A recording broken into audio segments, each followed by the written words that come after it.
பெரிய பலம் வந்து அப்துல், எங்க படத்தோட கேமராமேன். இந்த படத்துல நடிச்சவங்களும் வேலை பார்த்தவங்களுக்கு எல்லாருமே டெபியூ தான். யாருமே இதுக்கு முன்னாடி இன்னொரு படத்துல அந்த டெக்னீஷியனா ஒர்க் பண்ணது கிடையாது. அசிஸ்டன்ஸா ஒர்க் பண்ணி உள்ள வந்தவங்க தான். விஷுவலா அந்த பையன் அப்துல் வந்து நீங்க சீரியஸா அடுத்தது யாருன்னா பண்றீங்க அப்படின்னா நீங்க ஒரு டெஸ்ட் வச்சு பாருங்க, அந்த பையன் ஜெயிச்சிருவான். நீங்க என்னன்னா சொல்லுங்க, கலர் சொல்லுங்க, என்னன்னா சொல்லுங்க. நான் அவங்க கூட கொஞ்ச நாள் தான் ஒர்க் பண்ணேன். பார்த்தப்ப நான் அங்கேயே சொன்னேன், என்னைக்கே ஒரு நாள் நம்ம படம் பண்ணுவோம், எனக்கு பண்றப்ப நீ தான் எனக்கு கேமராமேன் அப்படின்னு சொல்லி டிசைட் பண்ணேன். அடுத்த படமும் பிஸியானாலும் சரி அவனுக்காக நான் வெயிட் பண்ணி தான் அடுத்த படம் போவேன். ரொம்ப ஸ்ட்ராங்கான பிலீவர் நான் அப்துல்க்கு, என்னோட கேமராமேனுக்கு. அடுத்தது இந்த படத்தினுடைய நாயகன் நம்ம எம்எல் சுதர்ஷன், மியூசிக் டைரக்டர். அவருக்கும் இந்த படம் புதுசு தான். நிறைய டெக்னிக்கலா கொஞ்சம் நல்ல சவுண்ட் உள்ள ஒரு பார்ட்டி தான் அவரும் வந்து எப்படின்னா, நாங்க இந்த கதை அவர்கிட்ட சொல்றப்ப எனக்கு கொஞ்சம் அங்கங்க சஜஷன்ஸ் கொடுத்து கொஞ்சம் ஹெல்ப் பண்ணிட்டு மியூசிக் ரொம்பவே நல்லா பண்ணியிருக்காங்க. நீங்க படத்துல பாருங்க.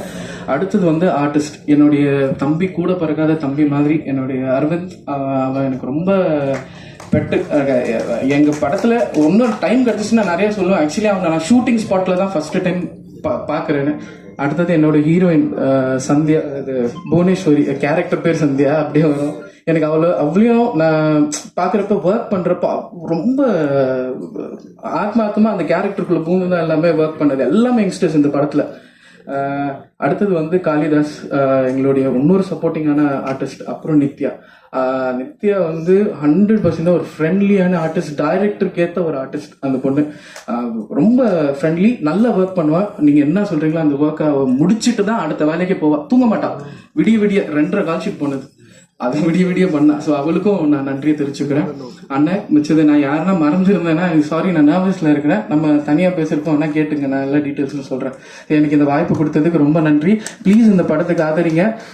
சின்ன படம் பெரிய படம்னு பார்க்காதீங்க. இது ஒரு கருத்தா உண்மையாவே பிசினஸ் நோக்கி இந்த படத்தை பண்ணல. இந்த படத்தை பண்ணது வெறும் உங்களுக்காக மட்டும்தான். அடுத்த வாய்ப்பு கிடைக்கும் கிடைக்காதுன்னு தெரியல. இந்த மேடை நான் யூஸ் பண்ணிக்கிறதுக்கு ஒரே விஷயம் என்னன்னா, இதுல ஒரு சோஷியல் அவேர்னஸ் விஷயத்த சொல்லியிருக்கோம். ஸோ அதுக்காக ஆச்சு, கொஞ்சம் டைம் கொடுத்து பண்ணுங்க. Thank you so much. மிக்க நன்றி. அடுத்தது நீங்க எல்லாரும் ஆவலோட